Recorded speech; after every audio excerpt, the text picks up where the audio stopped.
নমস্কার বন্ধুরা, আপনারা কেমন আছেন?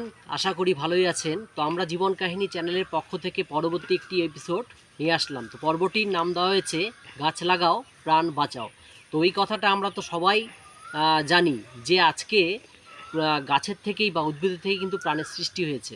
আজকে কিন্তু এই যে পলিউশন বা দূষণ, গাছ কেটে সব সাফ করে বাড়িঘর কলকারখানা হচ্ছে, ঠিক আছে, বসবাস করার জন্য বা কাজের জন্য, কিন্তু কোথাও যে গাছগুলো থাকছে না সেটা কিন্তু আমাদের মাথায় রাখতে হবে। আজকে যে এই যে বৃষ্টি নেই বা গরমে এই যে এত অসহ্য গরম বা বৃষ্টি নেই বা আবহাওয়ার যে একটা পরিবর্তন হয়েছে, বিভিন্ন রকম পলিউশন, তো গাছই আমাদের পারে শুধু যে ছায়া দিবে ঠান্ডা দিবে সেটা কিন্তু না। গাছের অনেক অনেক গুরুত্ব আছে, সেটা আমরা বলে শেষ করতে পারবো না। যেরকম গাছ আমাদের ছায়া দিচ্ছে, যে বৃষ্টি হতে সাহায্য করছে, গাছ থেকে ফল ফুল, হ্যাঁ, গাছের থেকে বিভিন্ন ওষুধ, মানে বলার এটা শেষ নাই। এটা নিয়ে আলোচ্য বিষয় না, বলার আলোচ্য বিষয়টা যে এটাই আজকে আমরা পৃথিবীর যেটুকু বয়স পার করেছি, তো আমার মনে হয় পরবর্তী প্রজন্ম, আমাদের যে ছোট ছোট বাচ্চাগুলো যে আছে, তারা কি দেখছে ভবিষ্যৎ বর্তমানে? তারা দেখছে কি করোনা, এই যে অসহ্য গরম, টাইমে কিন্তু টাইমে সেই জিনিসটা ওরা দেখছে না।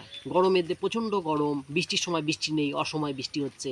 তো আমি চিন্তা করি যখন এরা বড় হবে তখন পৃথিবীটা কি সত্যি থাকবে টিকে, না পৃথিবীটা ধ্বংস হয়ে যাবে? এটা আমার একটা ভয় হয় বলেই আজকে এই এপিসোডটা করা। যে গাছ যে একটা বিশাল অমূল্য সম্পদ, সেই গাছ কেটে যে সব সাফ হয়ে যাচ্ছে।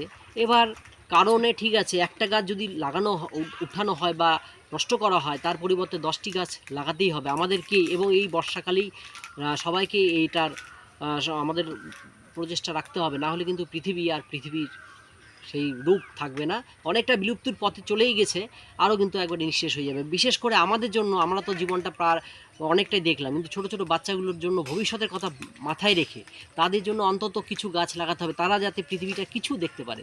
নাহলে তো সবই তো শেষ, তারা কি দেখবে? ঠিক আছে বন্ধুরা, সবাই ভালো থাকবে, সুস্থ থাকবে, এবং এই চ্যানেলটি পাশে যেভাবে আছেন আপনারা সেইভাবে সদা সর্বদা জুড়ে থাকবেন, এবং লাইক সাবস্ক্রাইব কমেন্টস অবশ্যই করবেন।